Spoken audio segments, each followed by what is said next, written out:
کبھی تاریخ کو گہرائی سے دیکھیں تو ایک بہت ہی گہرا بار بار دہرایا جانے والا نمونہ نظر آتا ہے۔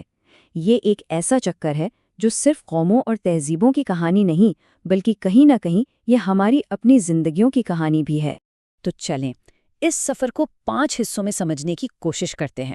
ہم دیکھیں گے کہ تہذیبیں کیسے بنتی ہیں، کیسے وہ اپنے عروج تک پہنچتی ہیں، اور پھر آخر وہ کیا وجوہات ہوتی ہیں جو انہیں زوال کی طرف لے جاتی ہیں۔ تو بات شروع ہوتی ہے ایک آفاقی چکر کو سمجھنے سے۔ تاریخ کو ایک مضبوط زنجیر کی طرح سمجھیں۔ اس زنجیر میں 4 بہت اہم کڑیاں ہیں، اور ہر کڑی دوسری سے اس طرح جڑی ہے کہ یہی مل کر کسی بھی قوم یا تہذیب کی تقدیر کا فیصلہ کرتی ہیں۔ یہ ہیں وہ 4 مراحل۔ سب سے پہلے آتی ہے خود مختاری، پھر ہوتا ہے ارتقاء، اس کے بعد قوم پہنچتی ہے عروج پر، اور پھر خطرہ ہوتا ہے زوال کا۔ لیکن یہاں اصل بات یہ ہے کہ اس پوری زنجیر کو ٹوٹنے کے لیے صرف ایک کڑی کا کمزور ہونا ہی کافی ہے۔ چلیں دیکھتے ہیں کہ یہ کیسے کام کرتا ہے۔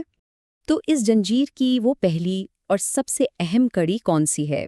جی، سب کچھ شروع ہوتا ہے خود مختاری سے۔ یہ وہ بنیاد ہے، وہ فاؤنڈیشن ہے جس پر ہر عظیم تہذیب کی عمارت کھڑی ہوتی ہے۔ اچھا، یہاں ایک بات سمجھنا بہت ضروری ہے۔ حقیقی خود مختاری صرف سیاسی آزادی کا نام نہیں ہے، یہ اس سے کہیں بڑھ کر ہے۔ ذرا خود سوچئے، کیا کوئی قوم واقعی آزاد کہلا سکتی ہے جس کے لوگوں کے ذہن کسی اور کی سوچ کے غلام ہوں، یا جس کے معاشی فیصلے کوئی اور کر رہا ہو؟ نہیں نا۔ اصل خود مختاری تو فکری، معاشی اور اخلاقی آزادی کا نام ہے۔ اور یہیں پر ایک بہت چبھتا ہوا سوال سامنے آتا ہے جو براہ راست ہم سے جڑا ہے۔ کئی دہائیوں کی سیاسی آزادی کے بعد کیا ہم واقعی فکری اور معاشی طور پر آزاد ہیں؟ ہماری سوچ، ہماری معیشت، اس کا کتنا حصہ سچ میں ہمارا اپنا ہے؟ کہیں ایسا تو نہیں کہ ہم آج بھی کسی اندیکھی زنجیر میں جکڑے ہوئے ہوں؟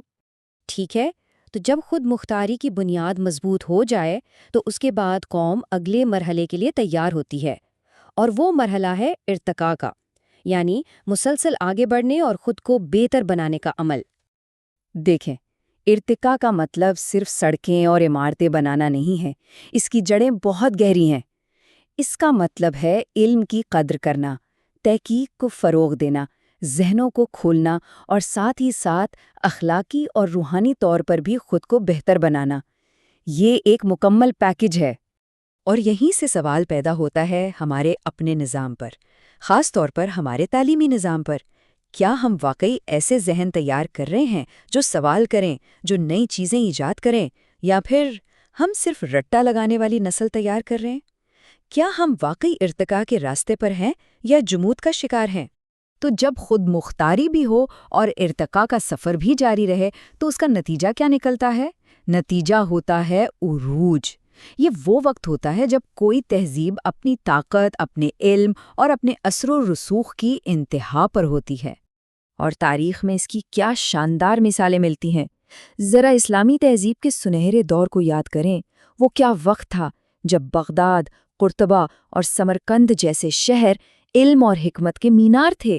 وہاں سے نکلنے والی روشنی پوری دنیا کو منور کر رہی تھی۔ یہ ہوتا ہے اصل عروج۔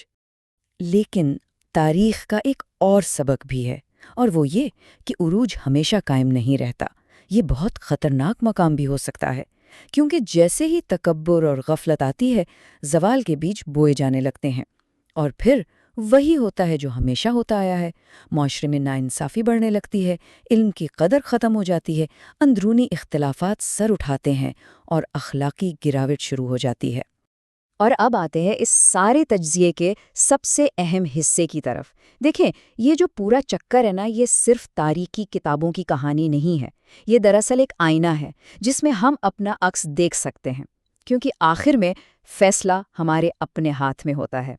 اس بڑی تصویر کو سمجھنے کا سب سے اچھا طریقہ یہ ہے کہ اسے ایک فرد کی زندگی پر لاگو کر کے دیکھیں۔ مثال کے طور پر ایک طالب علم کو لے لیں۔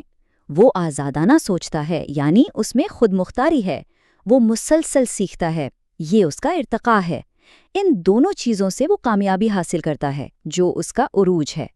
لیکن اگر وہ مغرور ہو جائے یا سست پڑ جائے تو کیا ہوگا؟ سیدھا زوال۔ یہ اتنا ہی سادہ اور آفاقی اصول ہے۔ تو پھر آخری بات کیا ہے؟ بات یہ ہے کہ ہماری قسمت پہلے سے طے شدہ نہیں ہے، یہ ہمارے فیصلوں پر منحصر ہے۔ ہمارے سامنے دو راستے ہیں۔ ایک راستہ ہے اپنی خود مختاری کو مضبوط کرنے کا، علم کو فروغ دینے کا اور اخلاقیات کو تھامے رہنے کا۔ یہ راستہ ہمیں ایک باعزت اور ترقی یافتہ مستقبل کی طرف لے جائے گا۔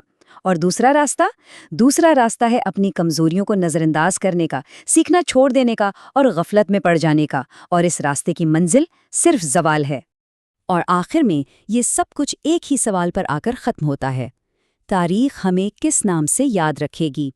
کیا ہم بھی تاریخ کی کتابوں میں ایک اور زوال یافتہ تہذیب کا قصہ بن کر رہ جائیں گے، یا ہم وہ قوم بنیں گے جس نے اس چکر کو سمجھا اور ایک نئے پائیدار عروج کی بنیاد رکھی؟